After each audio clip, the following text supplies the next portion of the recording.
Hey everybody, Mike with Games Play Badly, and I am messing this up. Hey everybody, Mike with Games Play Badly, and today on Session 0 I have Brandon. He has a new game out called Freelancer's Guide to a Profit-Focused Living. Now this is a cyberpunk sci-fi type game where massive corporations have basically taken over every sector of life, and it's the little guy against the big guy. Well, at least that's the way I think about it. The more unique portion about this is the mechanic that it uses. It uses a system called C22, which Brendan actually developed. And it's a card-driven game. So there are no dice in this one. You're actually using cards to drive your results.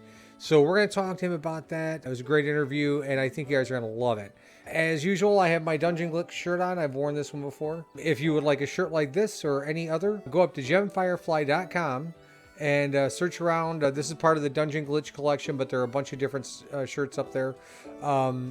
There are mugs and flags and all sorts of stuff. So go up there, and when you get ready to check out, use our code BADLY15, BADLY15 at checkout for 15% off your order. I can't wait for you to meet Brandon. That interview starts now.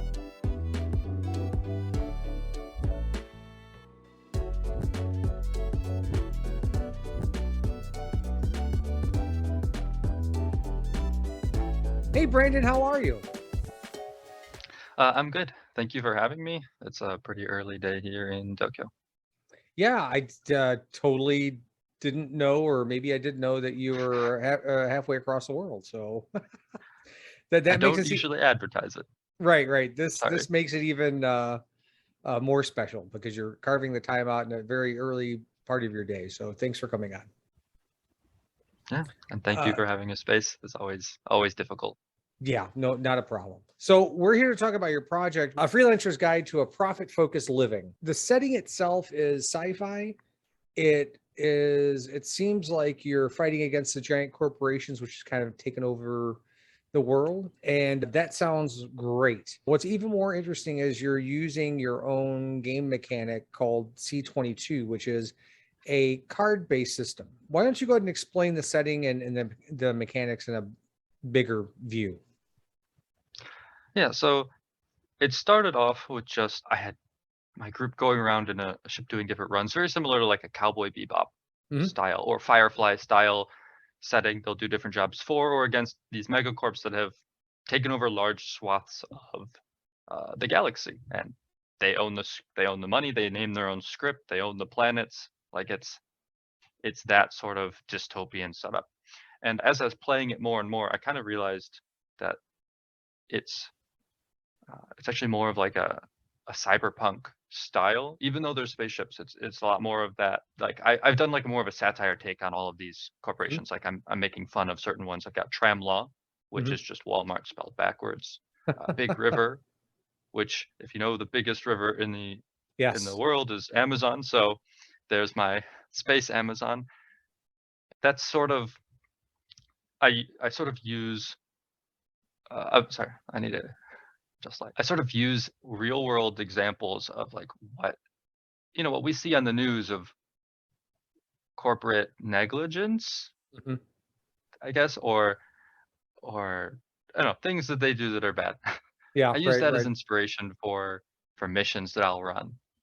And I also find that the setting itself is very heavy in like items. I like items, the whole gear progression, gear collection, lots of weird things. Grenades that flip gravity is one of the ones I like to talk about a lot. I've got teleport grenades that you'll click 2 different buttons and then 2 different sections will swap places.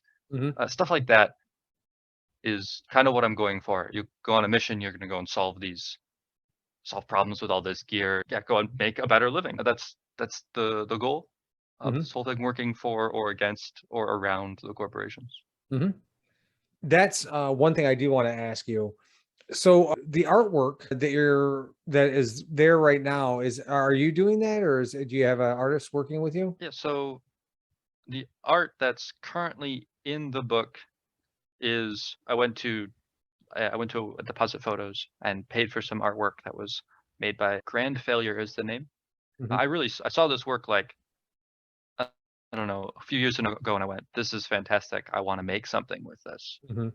And it kind of did fit the style of setting I was going for. So those were purchased for use here. I do have an artist that made the like header, the what's it called? The lady playing cards Okay. at the table. I have an artist who made that for me. He made a steampunk version too that's up on my website. Well, very good. Because the steampunk setting is what I want to make with this eventually, but this is first. Mm-hmm. And I have another artist or two lined up, depending on how well the Kickstarter does. I haven't decided if I want to do characters, right? Like species drawings, Mm-hmm. just because of I guess I have an opinion on when you define too much. I feel like you can sometimes stifle people's creativity because you're like, well, it can only be this box. Right. But you go, here's sort of some rules. For example, for my Nixians, they are a scaled type race. They've got segmented plates along their back, but they've got soft hands that are good for mechanical operations and such. I've gotten people who thought they were insectoids, so they get this like bug race to envision. I've gotten people who are more like, this is an armadillo. So now there's an armadillo man, right? So, and I like that. I like when people take it into whatever direction so I don't want to, if I'm going to do character art, I still need to maintain that like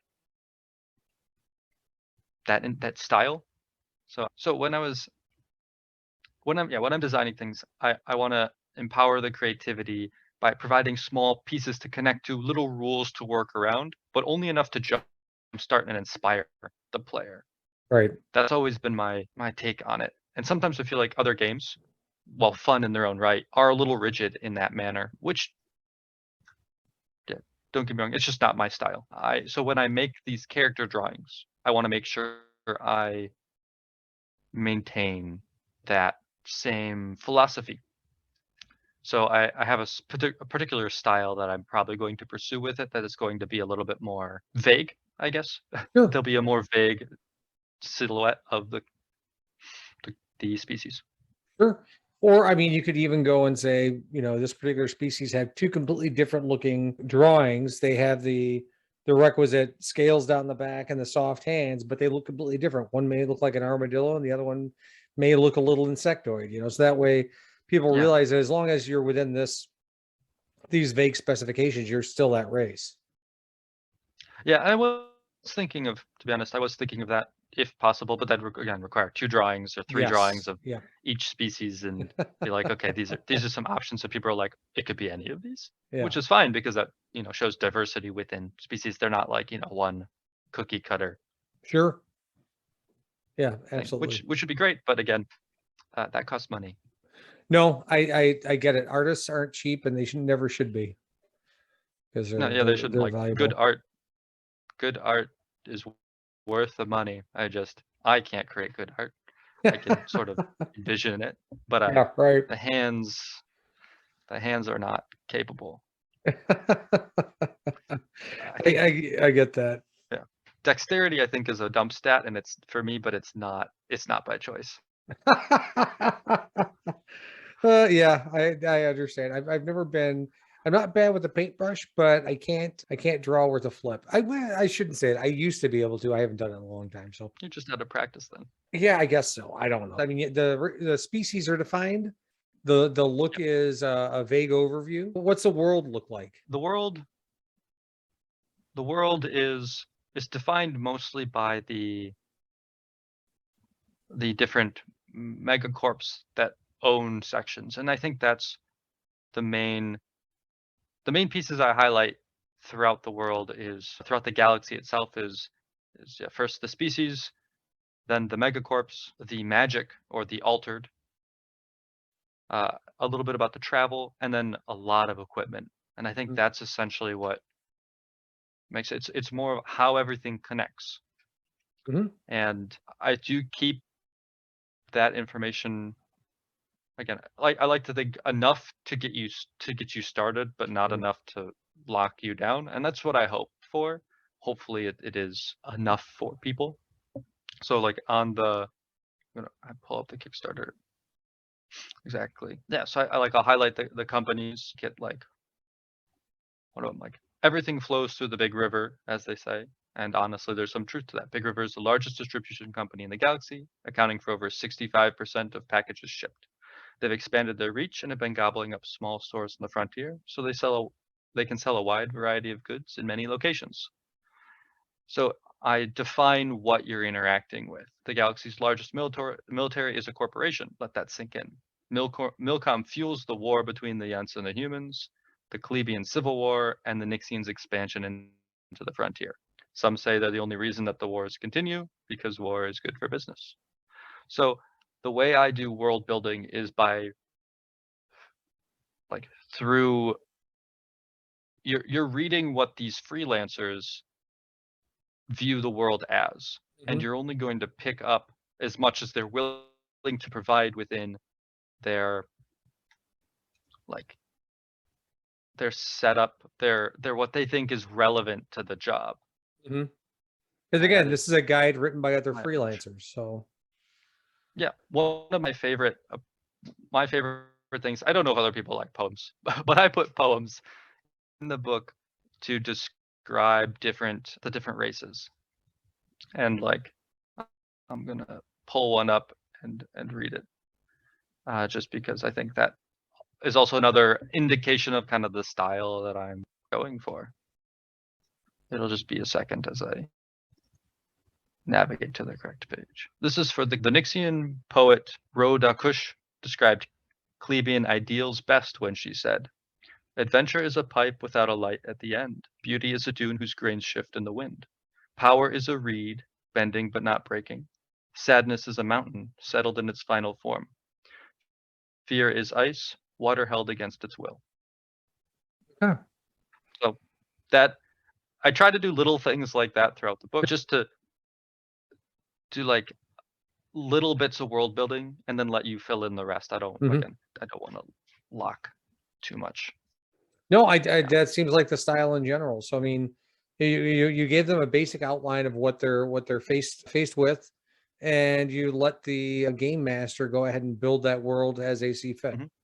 Well, the C22 system you developed yourself. So can you explain a little bit more about that to me? Yeah. So everyone's character is represented by a deck of 22 playing cards. There's the black and the red joker are very important, and then the rest are number cards. And it starts as a 2s, 4s, 5s, 6s, and 8s, and then as you will like do checks, and you'll draw cards to do a check, and then when a joker comes up, the deck resets. And as your character levels up, you're going to take cards of lower values and swap them for higher values. So your 8 of spades might become a 9 of diamonds because you want your character to have more power, which is diamonds is power, strength, and intellect based skills. So as you like change the cards in your deck, it affects how good you or how well you do in certain skills.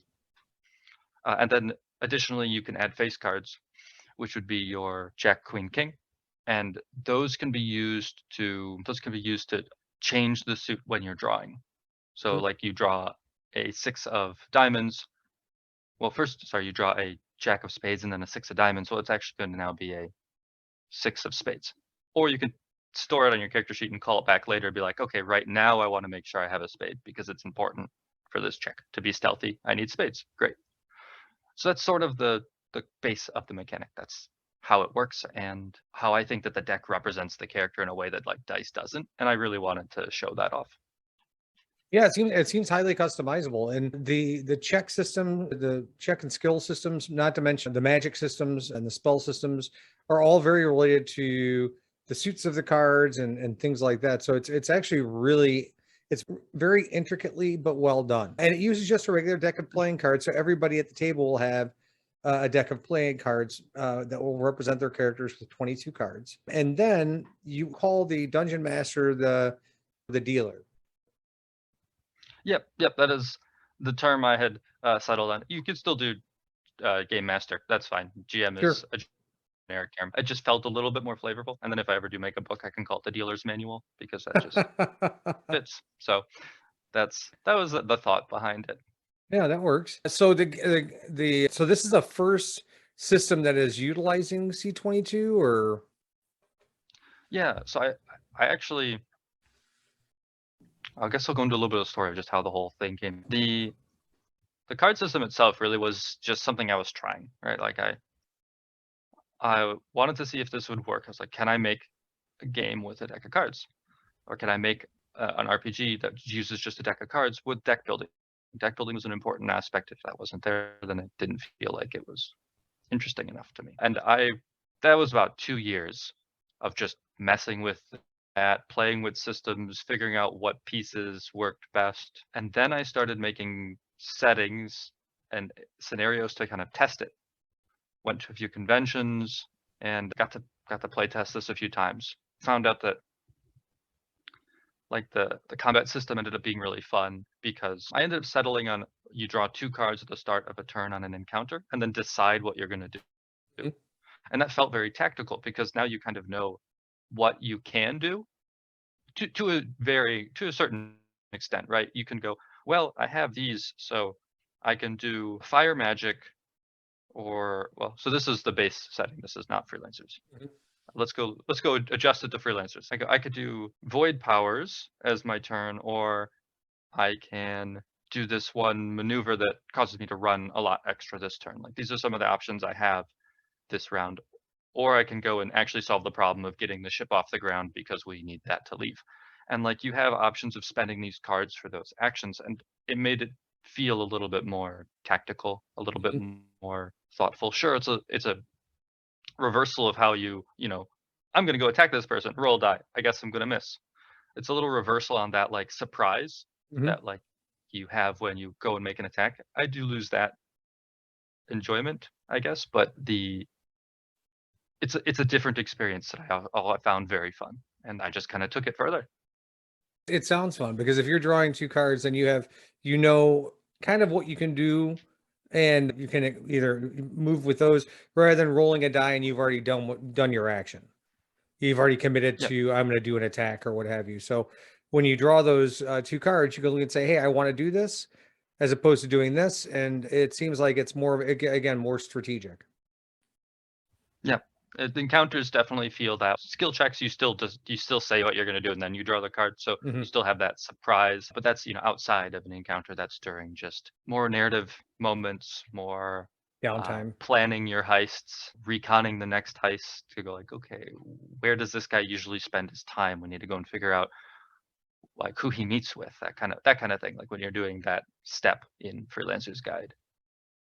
Yeah, it sounds like a lot of fun, to be honest. I as I was kind of going through it, especially the first couple pages, you're talking to the player, or whoever has the guide itself. You're almost talking to them as a mentor. The book is addressing them as a mentor, like, hey, you're gonna need a team because you can't do it on your own, and you want to stick to these corporations, don't you? You're tired of them making all the money and blah blah. And so, I mean, I think it kind of, if people read those first initial pages, it kind of amps you up to move forward, and it sets the tone for what people may be thinking about as a character. Yeah, I took that approach. So yeah, there's a book called, it's like this little pamphlet called like Dictatorship to Democracy. I think it was used in not Kosovo. It was used in Serbia Hmm. to overthrow their dictator back in like the 90s. And I liked the idea of this like paper book that's being passed around that tells you how to make money around the corporations. That was Hmm. sort of the feel I was going for. So then as you like look through the book, it's got intros by people who have help put this book together, and then it's got comments of people who are like, yeah, this works this way. There are jobs that are like this coming up, like Tremla might be getting into military stuff, potential jobs, question mark. And that's just like little comments written throughout the book. So that was sort of what I was going for, and it's my first layout experience. So I've got, when the Kickstarter hopefully funded, I have somebody who has a lot of really good layout experience doing a lot more professional stuff. And I've got him lined up to kind of help me deliver that vision in a little better way than just my attempts. You sent me over the playtest version. I thought it was pretty good. I mean, obviously it Thank says you. playtest version, so I mean, you're going to tweak it, but I thought it was pretty good as it was. Going through the rule, I only went through the first 10 or 15 pages, but Yeah, going through that's fine. those, it seemed like they were laid out pretty well. I mean, it made sense to me. And then when I started to kind of connect the dots, there's like this aha moment when you start looking at the cards, you're like, okay, now I get it. Now I understand Yeah. why this particular suit is good for this and why this particular suit is good for this. And how to use the jokers to your advantage and how to, upgrade your deck and things like that. So I mean, I thought it was pretty well done. I thank you. I I do agree that like that moment that you're describing, that like kind of build up to get to understand it, because that's the one thing I've struggled the most with this setting, and that's probably had the system itself and had the most tweaking, was the fact that I have to teach people to essentially roll dice. Like everybody knows Cards, how to yeah. come in and then Hmm. roll a bunch of d6s. You know how to roll a d20 and get the number. It's right there. It's very intuitive. But the deck of cards takes just a little bit of learning to see how that works. Once it once you get it, it clicks. It takes about 2 hours into a session, sometimes a whole session before people like it clicks. But once it does, everything sort of makes sense. Like anytime I've played with people since I've done any updates on the rules and playtest, it's a session. People are doing the checks themselves. I'm not giving the extra numbers. I'm not telling them how this connects. And there's also then a depth to how the card deck and the skills interact that can make some really interesting builds that I honestly couldn't tell you like what the best build is. I couldn't tell you the best choice of upgrading your cards because I don't think it's particularly solved. Maybe at some point it will be. Maybe enough people will play it and they'll go like, no, this is the best way to do it. Cool. That would be interesting if somebody does. We haven't reached the end of that. Yeah, it sounds like a lot of fun. Now, have you streamed any of these, or do you have any play videos or anything like that? Playthrough I haven't videos? an actual play. The role players did an actual play. I ran it for them, Hmm. and I'm actually trying to get another run with them. It probably won't be streamed, but it's to teach their GM Adam Hmm. to run it run it himself, and then maybe they'll continue it on. That was something we've been talking about Hmm. because they had a lot of fun with it. I do recommend checking it out. There was a couple takes on characters that I just didn't expect that like completely caught me out of left field, and you might be able to catch it at the beginning of that episode of how I was like, okay, wait, how do I want to handle this? Yeah, they were very creative. I'll put a link down below in the description to everything that we're talking about, including that, so that way you can watch it and take a look at it because I'm Yeah, curious about it as well. yeah. I do have a note about it though, because I find after doing that, I found there was a couple different ways to play the game, depending on how Hmm. the group likes to play it. When I played it with the role players, they're a lot more improv. They're a lot better at that than my normal group. So a lot of interesting antics showed up. And since the mission structure of freelancers is like plan and then execute. So you'll talk about what your plan is going to be. As the dealer, I would ask questions like, you need this key card to get into this room, and you know that this person, or this person has one. Or like these are the locations you can get them. Who did you want to try and get it from? The colonel, the doctor, or the mechanic supervisor or something. Like that's how I would ask questions like that. And then we'd kind of create the scene based on the questions and how they answered it. That's the planning phase. The role players, when I played it, we didn't spend too much time on that. It was more about like I made a couple checks, we made a couple plans, and I set a couple of events aside for later. And then in the execution phase, it was more about that. It was more about acting in character, and it ended up playing a lot more like a Cowboy Bebop episode. A lot more antics, a lot more crazy things happening. And that's one way you'll see it play. My main playtest group, I know a bunch of engineers. I'm an engineer myself. So the planning phase is where the action happens. We spend at least 20 minutes every planning phase. I recommend cut off people around 15 unless people are having fun. We spend at least 20, usually 30 minutes on planning, talking about, okay, well, we could do it this way. Oh, but then they'd know because they trigger this and that. And I'm like, yep, these are great ideas. I'm going to keep writing these down. That's what would happen. So they talk out all of these plans, and the events end up being a lot more thoughtful. So my complications that I have to throw in end up being a little bit more difficult because like they're connecting dots for Yeah. like three steps ahead, and I'm like, okay, yep, okay, great. But they also inspire me to come up with different things that might happen. So they have a lot of fun in the planning phase, and that's a very valid way to play. I enjoy that. I mean, I enjoy both ways, obviously, but certain groups will tend towards certain directions. Yeah, I would imagine. Just I'm a heads up. just like any group would. I mean, you have your murder hobos of the world who are just kind of charging without much planning, and then you have the ones who are overplan, overthink, and end up basically in the same situation. So it's yeah. I've seen both directions go with D&D groups too. So the Kickstarter is going right now. I'll have links to the C22 system as well as everything we're talking about here. I would highly suggest that everyone go take a look at this, because once you get through the first couple pages and you start looking at how everything's done, it again, this little light bulb went off in my head, and I was like, this is kind of brilliant. And I actually really I enjoyed thinking about how I would play it. So I think it's unique. I've never seen anything Thank like you.